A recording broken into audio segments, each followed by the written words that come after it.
Good morning, everyone, and welcome to the first press conference of the day with TCU student-athletes Haley Van Lith and Sedona Prince. Just as a reminder to everyone, please make sure your cell phones are silenced. If I call upon you, just please wait for the mic before you ask your question. Give your name and media affiliation. And with that, we'll open it up to questions.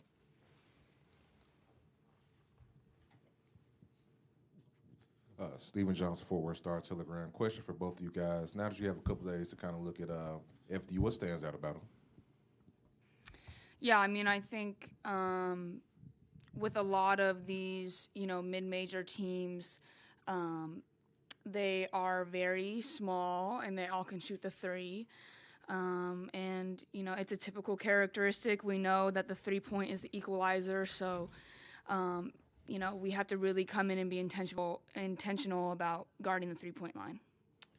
Yeah, and they're a tough team. I feel like these teams, they have a lot to fight for, a lot to prove. They have nothing to lose, right? Come in here and have a chance, an opportunity to, face a top 10 ranked opponent, something that they don't get to do very often, if at all. And so, we could tell just even in film, they have a very competitive spirit, and they're pretty talented. I mean, their post is very athletic. She works hard on the glass, especially on the offensive side. And so it's a challenge for me, just been really focusing on, making sure I block her out and really just don't let them get any extra possessions. But, yeah, it's going to be a battle no matter what. Stephen Hawkins with the Associated Press. Same thing kind of for both of you. This is what you guys have played for, is be here in March. Talk about now that you're here, though, that it's not the culmination of what you guys want to do, but just to take full advantage of being here. Talk about just that aspect of it. Yeah, I mean, I think it starts with taking it one game at a time to really take advantage of this opportunity to play in this tournament. You have to treat every game with the same amount of respect. And so I think, it would be a disservice to us to go out here and treat this game like it wasn't, the most important game of our life. So I'm super excited to get to compete on Friday. I know the rest of the girls are. I think we've done a great job at preparing. We used these 2 weeks very well. So, we're excited to get an opportunity to go play and get better. Yeah, I memean, it's also, it's sort of this is the end of our season, right? And we've been working so hard for 10 months, but I also think that our individual journeys, all of us throughout our own respective careers, have been all leading up to these next 3 weeks, to be honest. And so I think it's really special, but Haley's right. I mean, take it one game at a time, because if you think about it, big picture, and we start thinking about our opponents, who our opponents could be in the future, you start to lose focus and not take, the teams that are right in front of us seriously. And that's when teams get knocked out. And so we're taking every single team very, very seriously and not thinking ahead at all. But to be honest, we're really excited. It's going to be an awesome, 3-week journey for us. It's been a lot of hard work and a lot of waiting and adversity to get to this point. And so it's really special. And we're very, very focused and aware of how much we need to just enjoy these days that we have together. Just because truly any day could be our last together as teammates. Melissa Treebwasser, Frogs Insider. Haley, you mentioned the time off. This is the longest break you guys have had in quite a while. What have you been doing over this period? How have you guys gotten better? Well, I think number one, we've been taking care of our bodies, especially for someone like Sedona. I mean, I was looking at the box scores from the conference tournament, and in the last game, she didn't come out. She played all 40 minutes, which not a lot of people understand how difficult that is for someone of Sedona's size, skill set, the way that her body works. To be able to do that, to play 40 minutes after playing 2 games the 2 previous days is actually incredible. So we wanted to make sure that we were fresh, we were healthy. When your body's run down and exhausted, that's when injuries happen. So number one, we made sure that we're all healthy and fresh. And then on top of that, we cleaned up some things on offense where we know we're going to get junk defense. And we're also working on different schemes where we can switch things up on defense with any type of personnel. So just little things at this point in the season, but the most important thing is making sure that everyone's healthy. Yeah, thanks, buddy. Yeah. You're a beast, bro. I love it. I appreciate Respect. it. Yeah, it was difficult. Yeah, it was a long game. Yeah, same. Like taking care of our bodies is so true. And working on like the little details. Obviously we know that we're going to see double teams and a lot of just traps and people trying to get us to turn over the ball.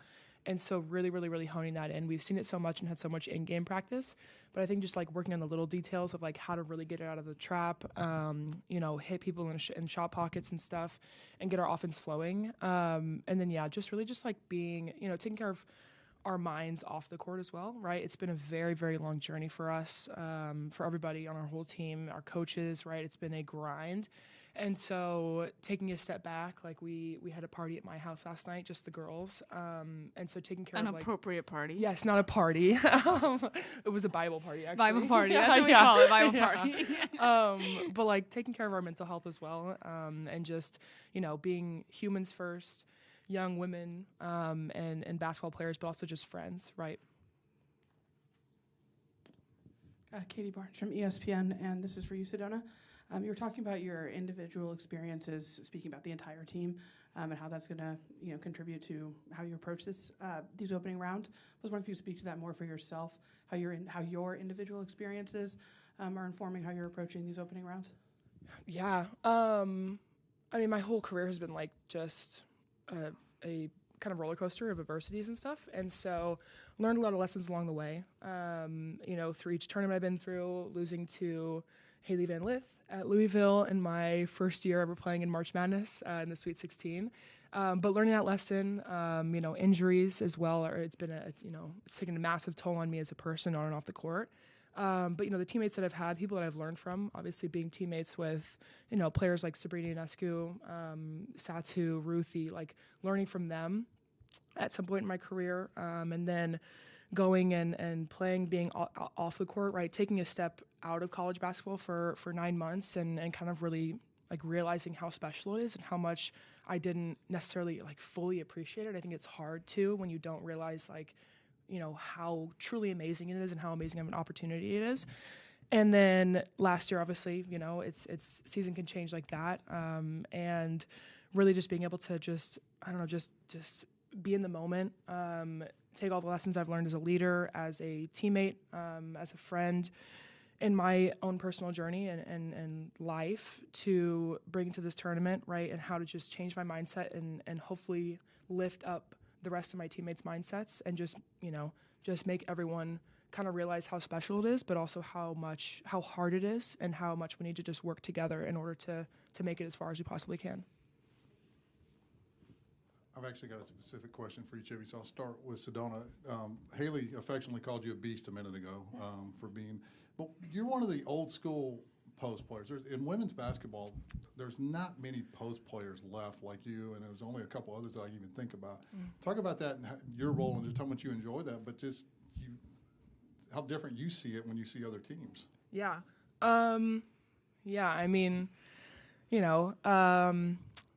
I think there's a lot of really, really good posts that I played against this year, right, that have really challenged my game. But it's fun for me. I've never really been like a back to the basket post player. In Oregon, I was put in the high post, and Niara Sabali was used as my low post, as my 5. And I was used as a passer, right, and a shooter. And that's why I got really, really good at that like 12 to 15-foot range shot. And so coming here, Mark and I had the conversation of like, it's like you need to get really, really good at catching the ball deep in the post and just making simple post moves, but just taking advantage of being 6'7", right, and getting stronger. And so, yeah, it's fun. I feel like I really haven't been able to fully show off my skill set yet, right? And so I hope that I get to go against some competition that all different sorts of competition, right? Big players that are strong and physical and push me out where I have to be more agile around them and kind of, get to show off my shooting skills. And then smaller, lanky players that might be, built like me, where I get to just have kind of a length battle, right? And that's where more like skill and individual fundamentals come into play. But yeah, it's fun. My favorite part about being post is protecting the paint, to be honest. And Haley, like you said a minute ago, clearly it's a one game at a time focus, but quite a few people on another team that's playing in this building. When you put that in perspective, have you even thought about that? Not even talking about playing them, but just the fact that people you know are also in this building and they're trying to get to the same place you are. And I'm assuming there's still some connections there. Yeah. I think that, of course, you know, I know a lot of people on a lot of different teams. I've played on a lot of USA basketball. You know, I've played at a whole other school that's not in this region that I know people at. So, like, that is true for a lot of different teams. Obviously, it was a part of my journey. I've evolved past that part of who I was there. But, you know, there's still people there that I love, and so I wish them well, and, you know, it is what it is. Nick Geramonti, TCU on SI. Haley, I've noticed that whenever you're traveling for an away game, you always carry a basketball with you, whether it's on a bus or a plane. When did that start, and what's the thought process behind it? It's actually a weighted basketball, so it's not just a normal one, but I actually only started it this year, and it's because my trainer that I've been working with, Irv Rowland, he trained Chris Paul, and you know, I was in the summer knowing that I needed to come here and play more of a point guard role. I watched a lot of film with him on Chris. And so he was sharing with me like what he does pregame, and the weighted ball handling warm up is a huge part of getting him ready for a game. And so, you know, I thought I would try it.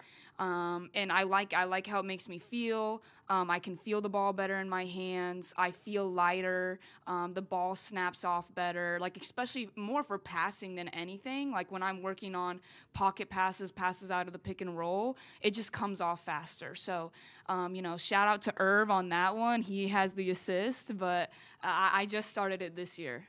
How heavy is it? It's about 5 pounds. Yeah, big guard. Rolls into my seat every time we're on the bus. Yeah, exactly. yeah. You never know where it's at. When the plane is taking off, it could be in the front, it could be in the back. I've had to buckle in multiple times. Seatbelt.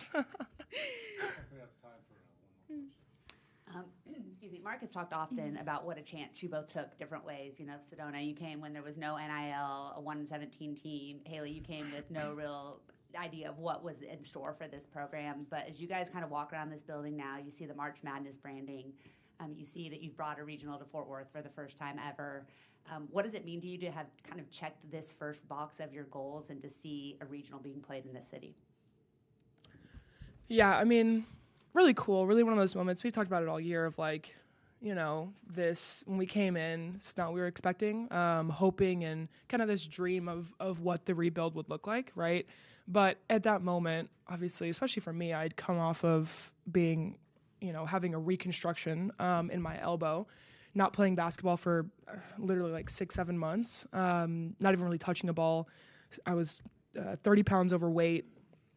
And Mark and I were having the conversation of like, you know, hey, we could rebuild this, right? I believe in you. We could do something very, very special here. And I was like, yeah, you know, like, absolutely, I think we could too. But still, it's like really, really hard to really fully believe that and understand that like we could actually do something like this where we're sitting right now. And so it's just amazing. It's a testament to Mark, truly, you know, the coach he is, the man he is, the leader that he is. He saw it. He knew what we were going to be able to do in the future. He put the pieces together. He had faith, even, you know, during the toughest of times, that crazy, you know, little patch of injuries last year. We still had faith and believed that we were going to be sitting in this position one day. And so it's amazing. You know, truly, it's a blessing. All glory goes to God, truly, for this whole journey and just the perseverance of everybody that's been along the ride with us. I think for me, you know, a lot of people may think I'm crazy or things like that, but I always knew what was coming for this team. You know, I expected this type of outcome. Now, the intricate details of how it all unfolded were not necessarily my idea of it, but like the bigger picture of what we've been able to accomplish and do. You know, I always knew that what was waiting for us, because you just look at who we have as a staff, you look at our personnel on paper, and then you combine that with what happened when we all met each other and the chemistry that came from that immediately.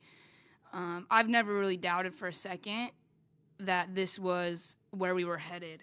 But now that you're here, you really just want to enjoy the moment. And I think Sedona touched on it a little bit earlier, but like this is both of our last years of eligibility, and like we just love this group. So, you know, basketball is great and all, but I'm enjoying every day that I get to practice with these girls. Like when we had our team dinner last night, like all those little moments. Like I know that this is the end for me. I'm not coming back to college, so really just enjoying all that with them.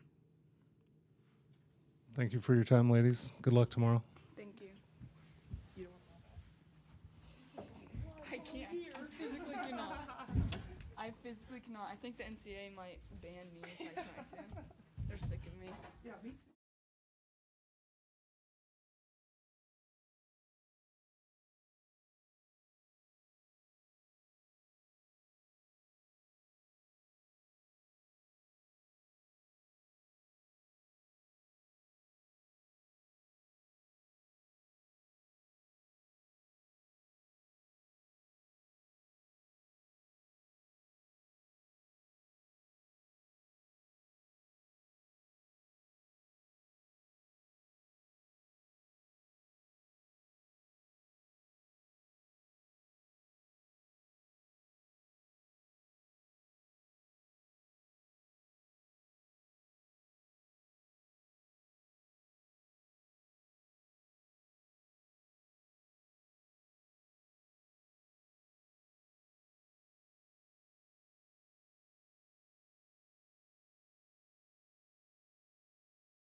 Again, just as a reminder, make sure your cell phones are silenced. And if any of those that are on Zoom have a question, please just use the raise your hand function. And then if we have time there at the end, we'll get to you guys.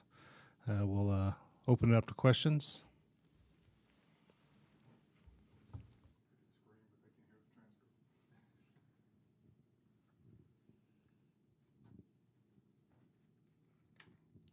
Mark, Stephen Hawkins with the Associated Press. Clearly, this is a moment that you guys have been looking forward to. Talk about being here now, but obviously not wanting this to be the culmination of what this season and this group is able to do. Yeah, this is it's a unique blend of enjoying the moment and enjoying the opportunity and the excitement that's around it and the feeling, but staying just completely locked in. Because I've been in enough of these, man, you can get sent home really quickly. And so you got to handle your business. And the good thing is we got an old veteran group that's been in a whole bunch of these battles. And there's nobody in that locker room that wants this journey to end. So, yeah, we're excited. And I expect this group to do what they've done really all season and handle their business. Treebwasser, Frogs Insider, coach, the time off for a coach could be a blessing and a curse, right? To have this big of a break. How have you kind of managed wanting your older players to get rest with also wanting to keep them kind of in that mode of games? It's been a long break. It's almost 2 weeks. So it's tricky. I think we did a good job managing week one. Gave them a couple days off to recharge mentally, physically, do their schoolwork. But the fine line of 2 weeks of just grinding of straight practice is almost like fall training camp all over again. And so balancing that, once you get to game week, we started Saturday. So Saturday and Sunday, we started our normal practice routine. Monday was off. and then you get Tuesday, Wednesday, Thursday of prep, so that you're finally back in the flow again. For us, the time off has been really good for our group physically, which I think this time of the year everybody is banged up and bumps and bruises from just the wear and tear of the season. So we managed it well. The first week's a hard week. Got through that, and then since Saturday, we've really been in our normal routine now. Nick Geramonte, TCU on SI. Coach, yesterday you signed a contract extension to stay at TCU through 2030. What was the thought process like to want to stay here, and was there an urgency to get it done before the tournament? Yeah, obviously, I think what we've already accomplished is unique and special, but it's truly just the beginning. You were digging out of a deep hole and just had to get the program up and running. And so to be in this spot, in year two, as a top 10 team in the country and a 2 seed, I think it shows you how special TCU is, what we can accomplish here, ultimately long term, as we try to build, a program, not a team. Right now, the first 2 years, you've been just trying to get a team assembled. And the goal is to build a long-term elite women's basketball program. And so we've done it really quickly. I'm super grateful that Mike Buddy and Chancellor Boschini and President Poland are allowing me to stay here. And I think especially with recruiting, for the next crop of kids that are making their college decisions, to know I'm going to be here as our leader through 2030 is powerful. Continuity in college athletics is powerful. And so it's incredible what we've accomplished, but truly we're just getting this thing started. Tori Couch, TCU on SI. Coach, you've now had a couple days to kind of look at your opponent for round one in Fairleigh Dickinson. What stands out to you about them? Because they're also a team that's won a lot of games, 29-3. Just what stands out about them? You answered your own question. FDU, they're winners. You don't luck into 29 wins. So they have a great culture. They've done a tremendous job with that group, and to win 29 games and to do it at their level, your margin for error is tiny. And so they have a special group. But the biggest thing in March is winning. And so that team's coming in here expecting to win. It's what they've done all year. And so we got our hands full. Obviously, we have the scout dialed in of what we want to do and try to impose our will. Thankfully, we earned the right to play these games at home and at the Schollmaier, where our group has been hard to beat. And so hopefully we can, continue that streak. Mark, I got two quick questions for you. Yeah. Sedona, she's one of the dying breed of dominant post players in women's basketball. She said something earlier that you had kind of talked to her about being more of that post presence. Just talk about the conversation, her development, and how the game has changed and how she still dominates in there. Yeah, great question. Me and Sedona have had healthy dialogue of trying to figure out how to impose her will in games. And also she's so unique and so skilled and so talented, of giving her freedom to grow and blossom as a player. If I let her, she would stay on the perimeter and shoot threes all game if she could choose. And so it's been really fun. She's been so coachable. I think the greatest thing she's improved in is getting comfortable around the basket and imposing her will around the basket. But that, I think, is what makes her such a unique player. At 6'7", she can shoot on the perimeter. Her ability to pass to our cutters, her and Haley's two-man action has been incredible.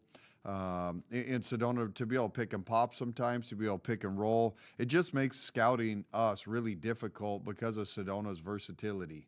But it's been fun, and she's an old, veteran, and so we have fun, great conversations, and she loves the game. Her mind, Sedona's basketball IQ at the center position is also what makes her such a unicorn.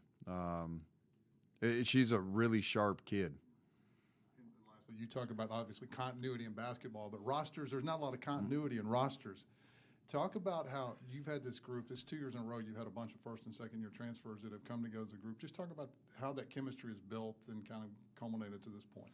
I think that's the $1 million question in college athletics is who can assemble a roster. So the first step is you got to collect the talent and get the pieces that fit your style of play. And that's the first part, and that's really hard to get right. The portal speed dating, and these kids are making quick decisions, and we have to make quick decisions. So step one is getting that, and then while you're doing that, vetting them and finding out which kids' personalities fit your culture. So you're juggling those two things, and that happens rapidly. And then once you get them here, you got to put your puzzle together. And so I think we've done as good as anybody in the portal era. Well, shoot, I don't know if anybody's signed. We've signed 12 portal kids in 2 years, not a high school kid.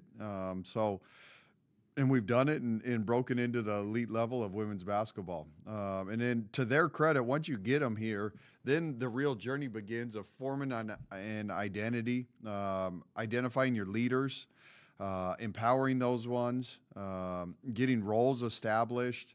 There's just so many layers to it. And ultimately, the kids, you need them to buy in, but you don't have total control over that. And so I think every year, I think college athletics, that's the norm, is you're going to need a probably half a roster is going to be new each year. If you can keep half your roster, then you only need half. You know, if some leave, then you need more than half. But and then also, I think the hardest part for us, you know, that first initial phase of getting a program up and running is you're selling a vision. And there's a big difference between selling a vision and having a product. We now have a product. And we've done a really, really good job of helping a group of kids blossom that were struggling at other programs. And so in regards to the future portal kids, I mean, just watch us play and watch what's happened to, you know, Madison and Sedona and Haley and Agnes. And there's been a whole crop of them. So we're going to hit the portal hard again. You know, it opens in the middle of our tournament, which is crazy. I mean, can you imagine NBA free agency during the playoffs? That would be wild. So it is what it is, and you got to navigate it. And right now, it's definitely find ways to win. And then next week, I mean, there's over 150 portal kids already because of grad transfers. And then when a coach gets let go, those kids get access to go in the portal. So there's already over 150 in there now. And then the floodgates open next week.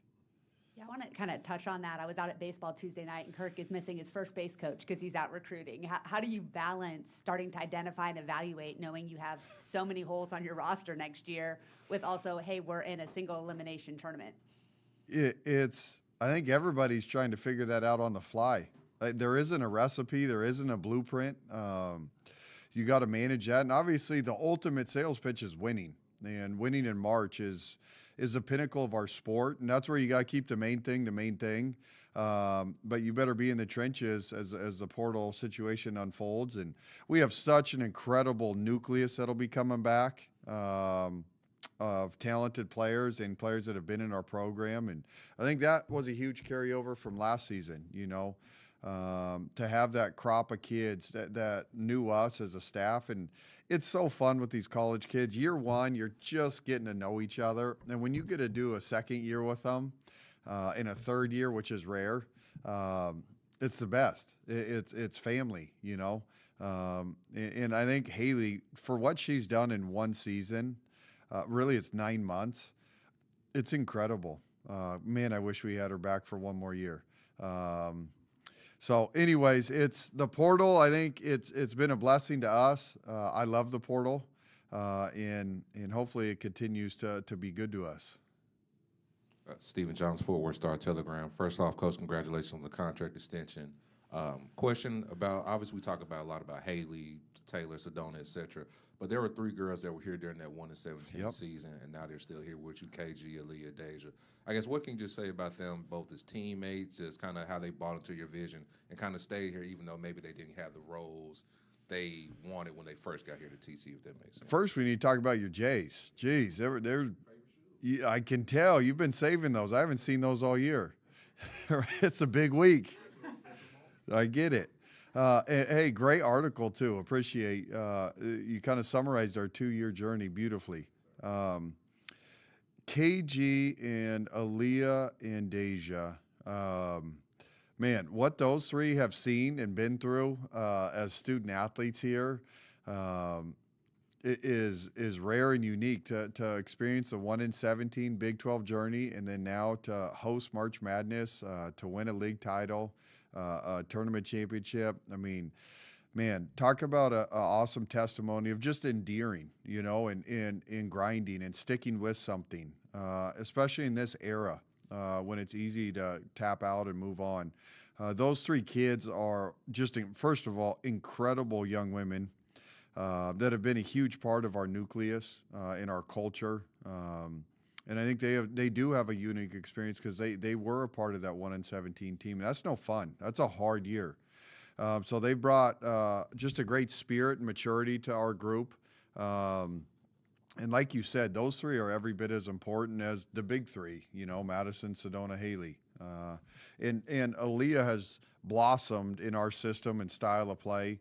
You know, her role on that 1-in-17 team was tiny, next to zero. And now she's a main contributor on one of the best teams in the country. And so Aaliyah has worked hard at her game.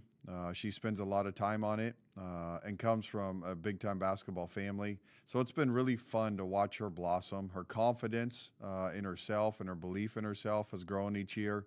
So I'm thankful that I've gotten 2 seasons with each one of those kids. And you guys, to pull this off and have an environment in a group that loves each other and enjoys each other at the level these kids do, it's truly player 1 through 15 to make this whole thing work. And so, man, everybody's role's different, but everybody's role's equally important. And I think that's what makes this year's team really special. They understand that.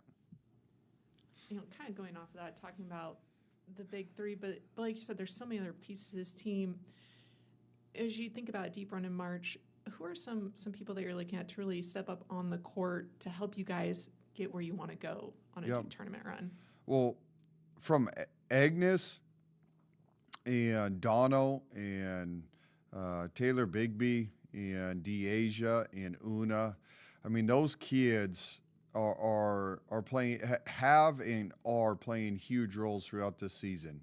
And you guys, I know you don't get to come watch practices, but you know, those kids are going toe-to-toe against the first group in practice for the last 10 months. And so our staff has a high level belief in that group.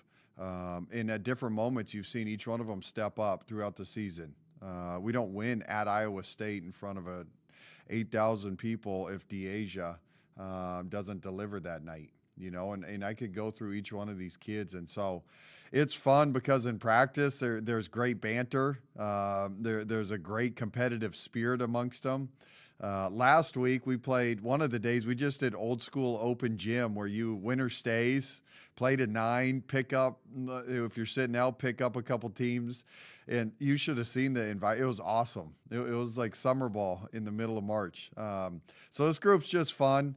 But to win, we've said this, in February, March, you need depth and you need different people to step up on any given night. I mean, scouting reports, you know each team inside and out. They know us inside and out. And so we have a cast of players that are ready when their number's called. Coach Campbell, thank you for your time today, and good luck tomorrow. Hey, you guys, how cool is this? Unbelievable. Well, hey, enjoy the games. Congratulations. Thank you. Thank you. We're all very happy. I'm sure you are too. Yes.